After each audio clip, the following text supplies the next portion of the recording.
Praise the lord. దేవుని శ్రేష్టమైన నామమునకు మహిమ కలుగునుగాక. ప్రభు నామమున మీ అందరికీ హృదయపూర్వక వందనాలు. ఈ ఉదయకాలము దేవుని వాక్యాన్ని విందాం. కీర్తనలు 18:28. నా దీపము వెలిగించువాడవు నీవే, నా దేవుడైన యెహోవా చీకటిని నాకు వెలుగుగా చేయను. ప్రియులరా, ఇక్కడ కీర్తనకారుడు రాసిన విధానాన్ని బట్టి నా దీపము నువ్వు వెలిగించువాడవి. వాస్తవంగా చెప్పాలంటే దీపము మరి మానవ జీవితంలో ఎంతో ఎంతో ప్రాముఖ్యమైనదండి. ఒక మనిషి ఫలింపుకి సాదృశ్యంగా కనపడుతుంటుంది. ఒక మనిషి ఎల్లప్పుడూ కూడా సమస్త జనులకు వెలిగించబడతా ఉండాలి. అటువలే ఆనాడు దావీదు యొక్క దీపాన్ని దేవుడు వెలిగించాడు. నా అభిషేక్తుని దీపము నేను వెలిగేలా చేస్తాను అని చెప్పి అన్నాడండి. దావీదు రాజు తన యొక్క వంశము అంతకంతకు ప్రబలింది. అంతకంతకు వర్ధిల్లడానికి గల కారణము ఆ దేవాది దేవుడే. అంతేకాకుండా మరి దేవుని యొక్క సన్నిధి యొక్క కాంతి దావీదు మీద ఉన్నదండి.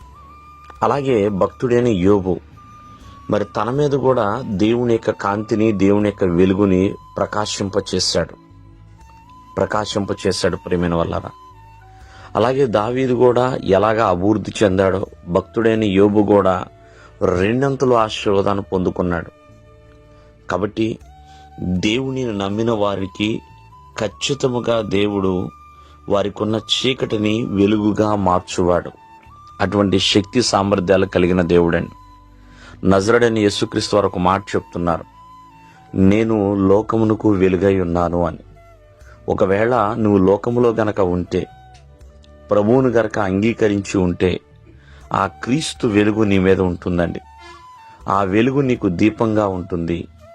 ఆ వెలుగు నీకు ఒక చక్కగా ఆశీర్వాదకరముగా ఉంటుందండి. కావున ఆయన చీకటిని వెలుగుగా మార్చువాడు. కావున ప్రతి ఒక్కరిని కూడా బలపరిచి ఆశీర్వదింపచేస్తాడు. దావీదుని ఎలాగా ఆశీర్వదించాడో, యోబుని ఎలాగా ఆశీర్వదించాడో, వారికి ఉన్న చీకట్లో తొలగించి వెలుగుతో నింపాడండి. వారి యొక్క దీపాలు వెలిగించబడ్డాయి. వారు ఆశీర్వదించబడ్డారు. ఎంతో మందికి దీవెనకరముగా ఉన్నారు ప్రియమైన వల్లరా.